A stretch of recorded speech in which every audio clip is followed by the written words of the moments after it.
Antarctica, one of the world's most mysterious continents, home to one of the largest and driest deserts on the planet, covering an area of around 5.5 million square miles. If there was anywhere on Earth where crashed, preserved, ancient alien technologies could still be found, it would be here. An untouched landscape which may in all possibility be the final resting place as of yet unretrieved relics which may have been stranded there to this day. The deep sea which surrounds Antarctica, for example, are some of the most difficult and inhospitable environments to explore anywhere. Far away from the modern world, deep within the frigid, pitch-black waters of this massive chunk of ice, where our next discovery was miraculously made. An out-of-place artifact which is still resting at the bottom of this sea. Known as the Eltanin antenna, if it wasn't for the brute strength of the nearly 2,000-ton ice-breaking vessel known as the Eltanin, we may never have found it. Initially a U.S. Navy cargo-carrying icebreaker, in 1962 she was reclassified as an oceanographic research ship and became the world's first dedicated Antarctic research vessel. On the 29th of August 1964, while collecting sample cores and photographing the seabed west of Cape Horn, the Eltanin took the first known photograph of the antenna at a depth of nearly 4,000 meters. The first public mention of the unusual object would not surface for several months. A news item which appeared in the New Zealand Herald on 5 December 1964, under the heading "Puzzle Picture from the Seabed," would briefly disclose the discovery, yet any further exploratory missions, if indeed there has been any, have been operating in secret. Similar to the Baltic Sea anomaly, yet positioned at a far deeper depth, in an extremely remote, cold, and lonely part of our world, it too shows all the hallmarks of an artificially created object. The question is, what could it be? And more importantly, what was or is its function? In 1968, author Brad Steiger wrote an article for Saga magazine in which he claimed that the Eltanin had in fact photographed, quote, "an astonishing piece of machinery, very much like the cross between a TV antenna and a telemetry antenna." End quote. It is interesting to note that the Black Knight satellite, an anomalous object which is in a polar orbit, has been declared by numerous investigators throughout history as an artificial alien satellite, and with what appears to be an enormous alien antenna resting on the Antarctic seafloor. Is it possible that the two are connected? Or possibly in communication with each other? In 2003, Tom DeMary, a researcher in underwater acoustics, contacted oceanographer A.F. Amos, a member of the Eltanin's crew in the 1960s, in an effort to debunk any theory involving artificial design. In turn, Amos referred DeMary to the 1971 book The Face of the Deep by Bruce C. Heezen and Charles D. Hollister. It seems Hollister had already attempted to identify the mysterious object as a carnivorous sea sponge. However, these attempts to discredit any unusual hypothesis was solely based on the same photographs we are privileged to. Further photographic exploration of the object, if undertaken, has been done in complete isolation from the public. What is the Eltanin antenna? A mere sea sponge? An actual alien antenna? Whatever it is, it seems certain fields of study would like you to believe it's natural. Regardless of whether confirmation of such claims was made, we always find this highly compelling. Lake Titicaca. This familiar named lake is located deep within the Andes, now sliced in two by the borders of Bolivia and Peru. It is not only the largest lake in South America, but it is also undoubtedly the most important historically that can be found anywhere on Earth. Many tales have surfaced over the years involving submerged citadels, mountains of gold relics, and vast ancient ruins scattered across the lakebed. Stories of amateur archaeologists becoming very wealthy from astonishing yet not publicly disclosed discoveries which lay beneath the waves. "We found 2,000 objects and fragments," declared Christophe Delareyre, a Belgian archaeologist at a ceremony in La Paz. According to Christophe, divers from his team found the objects more than 7 meters underwater off the coast of the island of the Sun. These included 31 large golden relics. Archaeologists think these discoveries are just the beginning of something far greater, and for good reason. As time goes on, claims made a long time ago begin to appear more and more likely.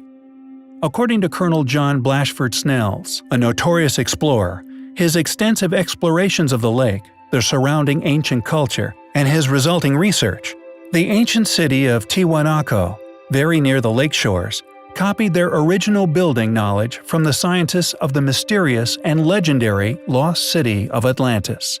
Interestingly, ancient Incan legend also corroborates his conclusions, stating that the mythical founders of their amazing empire did indeed once emerge from the lake's waters. The lake was considered the center of the cosmos by the Incan people, and they also somehow knew its shape, something we have only been able to achieve from a very high altitude. Ancient Inca legends tell that after a great flood, the creator god Viracocha emerged from Lake Titicaca. It's stated that he created, though this more than likely means they believe he restored, the sun, moon, and stars. Viracocha was fair-skinned and long-bearded. He brought a great culture to the ancient peoples of South America. The 16th-century Spanish chronicler Pedro Sarmiento de Gamboa recorded in his Historia de los Incas a tale about Manco Capac, the first Inca. According to Inca mythology, the Inca are the direct descendants of a mythical first Inca named Manco Capac, who emerged from one of the 3 openings in the mountain Tambotoco, located 33 kilometers to the south of Cusco, Peru. Manco Capac is said to have created the Incan civilization through Viracocha.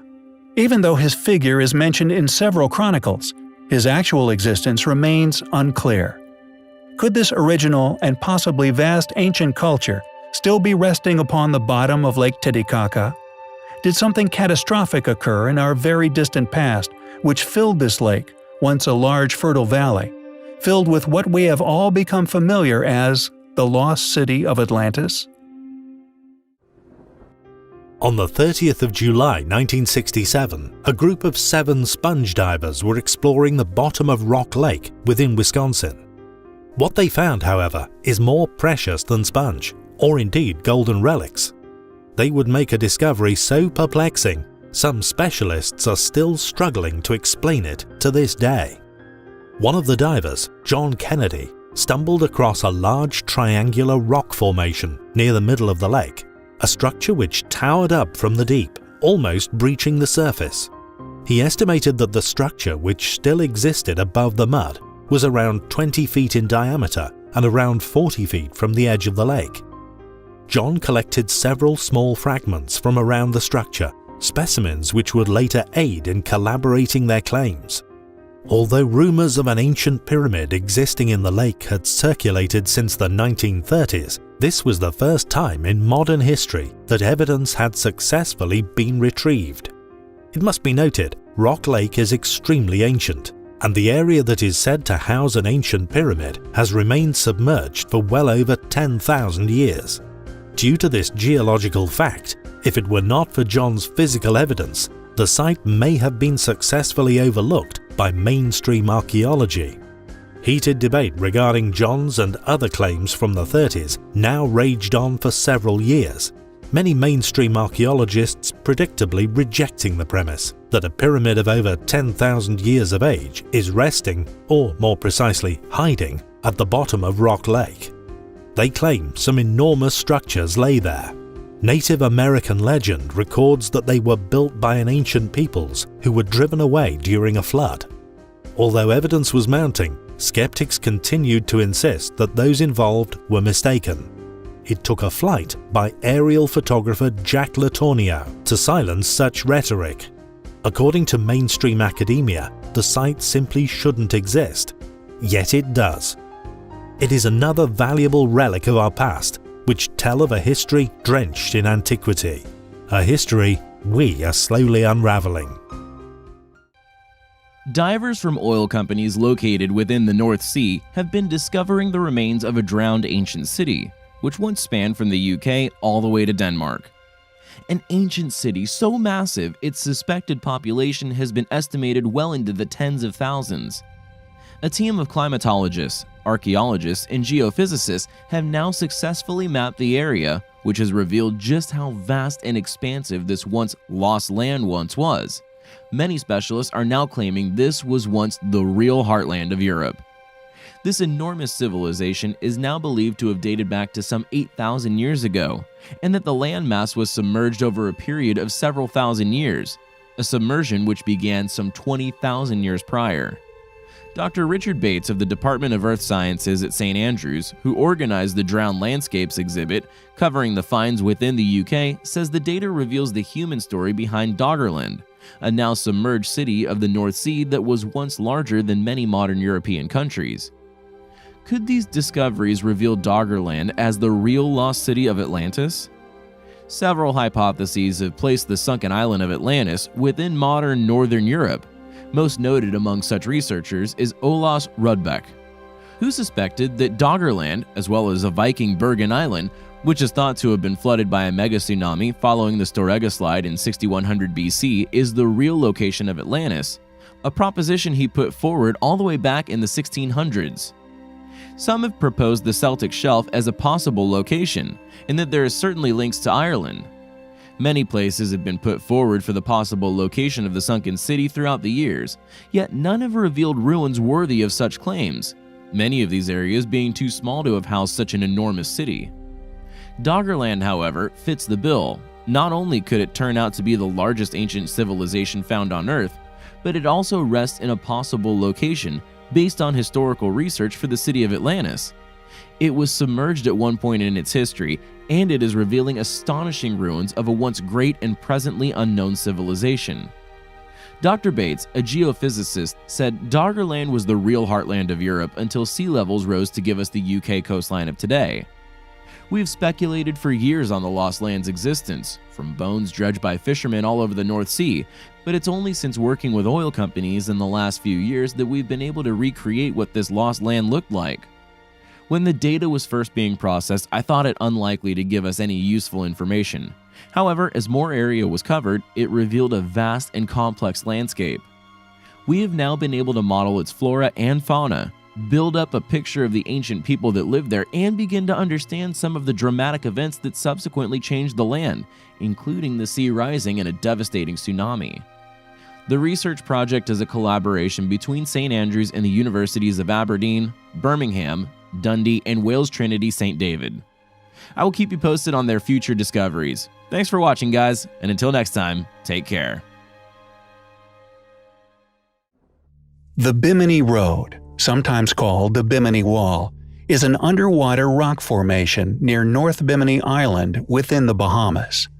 This ancient formation has caused a number of heated debates between academically funded scientific individuals and keen self-funded enthusiasts. The road is nearly a kilometer long and is composed of rectangular limestone blocks. Dr. Eugene Shin, who was originally tasked with investigating the wall, initially found and conveyed compelling details discovered during his dives. The problem, however, just like the many other currently inexplicable artifacts we often share on our channel, if this wall was ever officially confirmed as indeed artificial, it would contradict currently attested theories regarding the timeline of advanced human civilization. The fact that sea levels submerged the wall over 10,000 years ago, a geologically undeniability, means that if it was ever academically authenticated as man-made, it would directly contradict that already supposedly established. Therefore, predictably, after Shin's initial funded research was concluded, he changed data to make it appear as though he had merely discovered there by humans. Greg Little, it seems, has encountered that which we continue to fight on a daily basis. Quote, "All contradictions to their beliefs are probably perceived as a direct threat to them professionally and psychologically. The long history of science has countless examples of widely held beliefs that were proven wrong by research. But even in the face of incontrovertible proof that these beliefs were wrong, many so-called scientists refused to accept the new evidence." End quote. In his introduction, within his detailed analysis of the site, and indeed the academic fallacies therein, he states, quote, "In 1968, a 1,600-foot-long J-shaped formation of stone blocks was reportedly discovered about 1 mile off the west coast of North Bimini by a Miami-based biologist, Dr. J. Manson Valentine. The formation was initially thought to resemble a collapsed wall or road. Media coverage speculated that the site was associated with Atlantis, and sensationalized reports about the formation were widely disseminated. Shortly thereafter, 4 geologists asserted that the formation was nothing but natural limestone. Most archaeologists and geologists have accepted the 4 geologists' claims without question. However, an inspection of the site shows that the skeptics' most important claims about the formation are inaccurate, and other well-known archaeologists appear to have participated in the hoax as co-authors. Paradoxically, these co-authors alleged in several articles that a hoax had been perpetrated at Bimini by others. It is demonstrated herein that USGS geologist Eugene Shin and archaeologist Marshall McCusick published a series of articles wherein they presented false and misleading." End quote. It is a reality we regularly encounter, yet thankfully, one more and more people are beginning to become aware of. We implore you to read his research. A link is added in the description. Who built the Bimini Road over 10,000 years ago? How did they build it? Where does it lead? It is undoubtedly highly compelling. Hey guys, so recently first-ranked Captain Vladimir Prikodko, the chairman of Russian Public Research Organization for Underwater Studies, has publicly spoken in regards to Russia, the US, and China spending billions in space, when maybe they should be spending the money deep in the sea, under the glistening polar ice caps, where he claims gigantic alien machines are hidden. And he's not the only one. Since World War II, whistleblowers from governmental bodies all over the world have been lifting the lid in regards to the fact that alien crafts are being tracked, traveling from the top of the planet to the bottom, within our oceans and above. During the naval operation known as Deep Freeze, men aboard a Russian icebreaker would later testify to witnessing a craft surge through 10-foot thick ice, flinging huge chunks in all directions, a silver vessel then shooting off into the atmosphere. Dr. Rubens Disviela, a famous Arctic explorer, was among those who testified to witnessing the terrifying event. Upon exiting the ice-cold waters, he stated that steam erupted from the body of the craft, indicating the huge amount of energy these mysterious USOs possess. In 1997, Prikodko said Billings-Gausen Depression, near the Antarctic area, was examined by the Australian Army at a depth of over 6 kilometers, where cameras recorded strange oval objects which emitted an intense interior light. The film was reviewed by experts from the Royal Institute of Oceanology. Their conclusions were that the structures were of artificial origin. Russian naval vessels also report often tracking submerged dishes, traveling in excess of 150 knots or 280 miles per hour underwater. Former USSR Captain Vladimir Azaza, head of the navigational section of the Oceanographic Commission, said when questioned that about 50% of encounters with UFOs are connected with the oceans and 15% are connected with lakes, making a huge portion of close encounters in the form of unidentified submerged objects rather than flying. What these mysterious events are caused by, or indeed what the mysterious craft are beneath the ice cap, remains a closely guarded secret, with only handfuls of whistleblowers ever coming forward. Yet they all stress the same thing, that we are not alone on this planet. There are countless submerged and very ancient cities dotted across the oceans of our Earth, many of these cities all but forgotten until their rediscoveries within the modern era. When attempting to locate these mysterious places, it is beneficial for one to be aware of past sea levels. This, of course, can make the task of locating these submerged cities an awful lot easier. The main consensus is that world sea levels have largely stayed the same since the arrival of Homo sapiens, only really dipping or rising by around 120 meters across the Earth. When discussing these finds, you will, on all but a few exceptions, find yourself within these specific regions. One of the more interesting exceptions to this rule has to be the underwater city which was discovered just off the coast of Cuba a few years ago, a submerged city which sits over 700 meters below the waves. This depth, of course, being far below that which has experienced a breach over the past 100 or so thousand years. A theory that the landmass once rested upon the surface, subsequently being sunk by tectonic activities, was argued. Yet since its exploration as a possibility, it has been found to have not been the case. The results of this investigation strongly indicating that this city and its accompanying landmass somehow remained under the waves for more than 100,000 years. Greenville Draper of Florida's International University concluded that it was highly unlikely that such a tectonic event could have occurred, quoted as saying, "Nothing of this magnitude has been reported ever before, especially from the Mediterranean." Draper's, among many others' analysis, has of course come to conclusions which thankfully appear honest, making them extremely controversial, yet as with other fields of study in life, they are reluctant to reveal the implications of such conclusions. For example, if the research is correct, and judging by the extremely capable people tasked with this undertaking, there is no reason to suspect it is not, then this submerged city has remained submerged for over 100,000 years. This gives us two possible alternatives. One, that the city predates the arrival of developed man on Earth, according to academically accepted timelines. Or two, it reinforces our ever-growing accusations here at Mystery History of a past here on Earth which is unimaginably more ancient than we have been led to believe. A human society which has flourished and regressed on no less than 3 occasions. It could, of course, be both. There is a possibility that this ancient city was indeed built submerged under the waves by a once highly advanced civilization of Homo sapiens. Yet a more likely scenario, of course, would be that this ancient city was constructed at a time when the Caribbean Sea was a dry basin, and as the sea began to form, it was subsequently submerged. Yet, alas, modern academia readily rejects such a hypothesis.